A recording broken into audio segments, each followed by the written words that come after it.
তোমরা যারা ক্যালকাটা ইউনিভার্সিটির আন্ডারে 7 সেমিস্টার ইতিহাস অনার্স কোর্সের ছাত্রছাত্রী আছো, তোমাদের জন্য আজকে ক্লাস খুবই গুরুত্বপূর্ণ।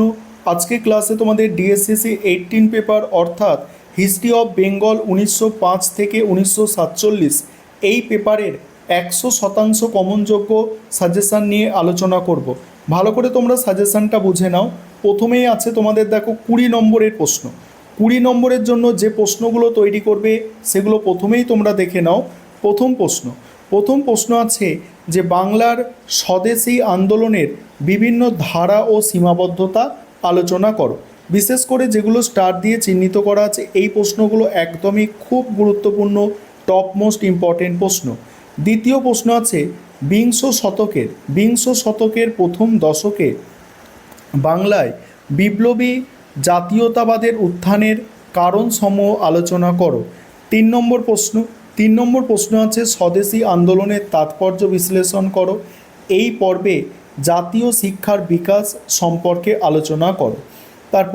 তারপরে আছে দেখো 1906 থেকে 1930 খ্রিস্টাব্দের মধ্যে বাংলায় সাম্প্রদায়িক রাজনীতির বিকাশ এবং এর প্রতি হিন্দু প্রতিক্রিয়া আলোচনা করো। পরের প্রশ্ন বাংলার অসহযোগ ও খিলাফত আন্দোলনের প্রভাব ও বিস্তার সম্পর্কে আলোচনা করো। নেক্সট দেশবন্ধু চিত্তরঞ্জন দাস ও স্বরাজ্য দলের ভূমিকা মূল্যায়ন করো এবং বেঙ্গল প্যাক্টের গুরুত্ব লেখো। পরের প্রশ্ন 1920 এর দশকে বাংলায় বাম রাজনীতির সূচনা ও প্রভাব আলোচনা করো। পরের প্রশ্ন আছে বাংলায় আইন অমান্য আন্দোলনের বিবরণ দাও এবং এর গুরুত্ব আলোচনা করো। তারপরের প্রশ্ন বাংলার রাজনীতিতে ফজলুল হকের নেতৃত্বাধীন কৃষক প্রজা পার্টির উদ্ভব ও বিকাশ আলোচনা করো। নেক্সট আছে 1920 থেকে 1946 খ্রিস্টাব্দ পর্যন্ত বাংলায় কৃষক আন্দোলনের একটি রূপরেখা দাও, তেভাগা আন্দোলন সহ। পরের প্রশ্ন 1920 থেকে 1946 খ্রিস্টাব্দের মধ্যে বাংলায় শ্রমিক আন্দোলনের বিকাশ ও ধারাগুলি আলোচনা করো। তারপরে বিংশ শতকের প্রথমার্ধে বাংলায় জাতি বা নমশুদ্ধ আন্দোলনের ওপর একটি প্রবন্ধ লেখো। তারপরের প্রশ্ন 1930-এর দশকে নেতাজি সুভাষচন্দ্র বসুর সঙ্গে জাতীয় কংগ্রেসের সম্পর্ক সংক্ষেপে মূল্যায়ন করো। পরের প্রশ্ন বাংলায় ভারত ছাড়ো আন্দোলনের প্রভাব ও প্রসার আলোচনা করো। পরের প্রশ্ন আছে দেখো দ্বিতীয় বিশ্বযুদ্ধোত্তর বাংলায় বামপন্থী অভ্যুত্থানগুলি একটি পর্যালোচনা করো। পরের প্রশ্ন 1947 খ্রিস্টাব্দে বঙ্গ দ্বিখণ্ডিতকরণে অর্থাৎ বাংলাকে যে ভাগ করা হয়েছিল সেখানে কংগ্রেস, হিন্দু মহাসভা এবং মুসলিম লীগ কিভাবে দায়ী ছিল। পরের প্রশ্ন 1946 সালে কলকাতার সাম্প্রদায়িক দাঙ্গার প্রকৃতি এবং এর রাজনৈতিক প্রভাব আলোচনা করো।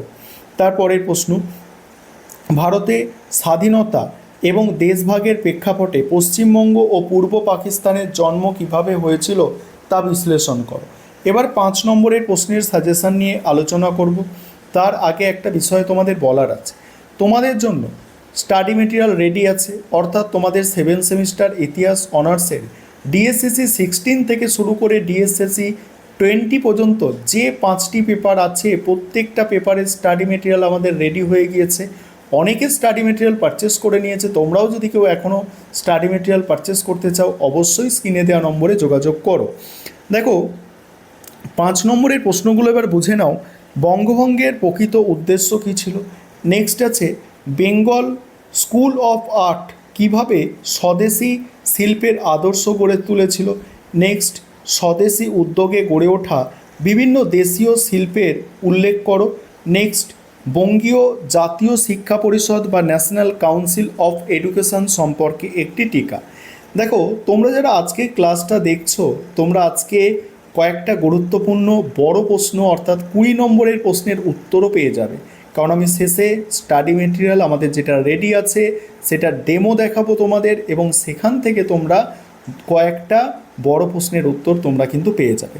দেখো তারপরের প্রশ্ন 1906 সালে মুসলিম লীগের জন্ম এবং এর প্রাথমিক লক্ষ্য কী ছিল।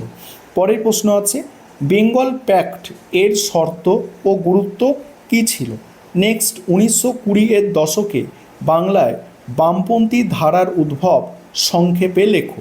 নেক্সট আছে দেখো, কৃষক প্রজাপাটি সম্পর্কে একটি সংক্ষিপ্ত টিকা লেখো। নেক্সট, ত্রিপুরী কংগ্রেসে সুভাষচন্দ্র বসুর ভূমিকা ও গুরুত্ব কী ছিল। পরের প্রশ্ন, তাম্রলিপ্ত জাতীয় সরকারের প্রকৃতি ও কার্যাবলী কী ছিল। নেক্সট আছে, দ্বিতীয় বিশ্বযুদ্ধোত্তর বাংলায় শ্রমিক ও ট্রেড ইউনিয়ন আন্দোলন সম্পর্কে সংক্ষেপে লেখো। পরের প্রশ্ন, প্রত্যক্ষ সংগ্রাম দিবস বলতে কী বোঝো। নেক্সট, তেভাগার পাককালে হিন্দু মহাসভার রাজনৈতিক অবস্থান কী ছিল। নেক্সট আছে, নোয়াখালী দাঙ্গা সম্পর্কে সংক্ষেপে লেখো। তারপরের প্রশ্ন, ভারতের স্বাধীনতা আইন কিভাবে পশ্চিমবঙ্গ ও পূর্ব পাকিস্তানের সীমানা নির্ধারণ করেছিল। এবারে তোমরা কয়েকটা বড় প্রশ্নের উত্তর দেখে নাও। আমাদের মূল যে স্টাডি মেটেরিয়াল তোমাদের জন্য রেডি করা হয়েছে, একদম উন্নত মানের স্টাডি মেটেরিয়াল। তোমরা অ্যান্সারের কোয়ালিটি দেখলেই বুঝে যাবে যে অনার্সে তোমাদের কেমন স্টাডি মেটেরিয়াল লিখতে হবে, অর্থাৎ কেমন প্রশ্নের উত্তরগুলো গুছিয়ে লিখতে হবে। চলো তাহলে প্রশ্নের উত্তর দেখো। দেখো, প্রথম যে প্রশ্ন তোমাদের ছিল যে বাংলার স্বদেশী আন্দোলনের বিভিন্ন ধারা ও সীমাবদ্ধতা কিভাবে শুরু করবে, দেখো কত তথ্যজনক নোটস তোমরা দেখো, একটু পড়লেই বুঝতে পারবে। 1905 সালে 19শে জুলাই ভারতের তৎকালীন ভাইসরয় লর্ড কার্জন সরকারিভাবে বঙ্গভঙ্গের কথা ঘোষণা করেন এবং 16ই অক্টোবর তা কার্যকর হয়। ব্রিটিশ সরকারের দাবি ছিল একটি বিশাল প্রদেশ হিসাবে বাংলাকে শাসন করা প্রশাসনিকভাবে অসুবিধাজনক, কিন্তু সমকালীন জাতীয়তাবাদী নেতৃত্ব এবং আধুনিক ঐতিহাসিকদের মতে এর নেপথ্যে মূল উদ্দেশ্য ছিল বাংলার ক্রমবর্ধমান রাজনৈতিক চেতনাকে ধ্বংস করা এবং হিন্দু মুসলিমের ঐক্যে ফাটল ধরানো। কার্জনের এই সাম্রাজ্যবাদী সিদ্ধান্তের প্রতিবাদে সমগ্র বাংলা জুড়ে স্বতঃস্ফূর্ত যে গণ আন্দোলনের সূত্রপাত হয় তা স্বদেশী ও বয়কট আন্দোলন নামে পরিচিত। ঐতিহাসিক সুমিত সরকারের মতে এই আন্দোলন ভারতীয় রাজনীতিকে আবেদন নিবেদনের সংকীর্ণ গণ্ডি থেকে বের করে এক বৃহত্তর গণ আন্দোলনের রূপ দিয়েছিল। দেখো ভূমিকাটাই দেখো, যিনি খাতা দেখবেন তার মানে ভূমিকাটা দেখলেই সে বুঝে যাবে যে তুমি কি পড়াশোনা করেছো, তোমার লেখার কোয়ালিটি কী আছে। ঠিক আছে, তাই তোমরা যারা 7 সেমিস্টারে পড়াশোনা শুরু করবে ভাবছো বা পড়াশোনা শুরু করে দিয়েছো, তোমরা এক একটা পেপারের স্টাডি মেটেরিয়াল আমাদের থেকে নিয়ে দেখতে পারো, কোয়ালিটি যাচাই করতে পারো, তারপরে অন্যান্য পেপারগুলো নেওয়ার চিন্তাভাবনা নিতে পারো। এছাড়া যারা নিজেরা তোমরা পড়ছো, তোমরা নিজেরাও পড়তে পারো, সাজেশানগুলো তো দেওয়া আছে, ওই সাজেশানের বাইরে প্রশ্ন আসবে না, ওই সাজেশান ভালো করে ফলো করো, হয়ে যাবে তোমাদের। ঠিক আছে, দেখো পরের পার্টটা দেখো যে স্বদেশী আন্দোলনের বিভিন্ন ধারা কিভাবে লেখা হয়েছে, যে মূলত 4টি স্বতন্ত্র ধারার পরিচয় পাওয়া যায়। ঠিক আছে, আমি আর পড়ছি না, তোমরা একটু দেখে নাও।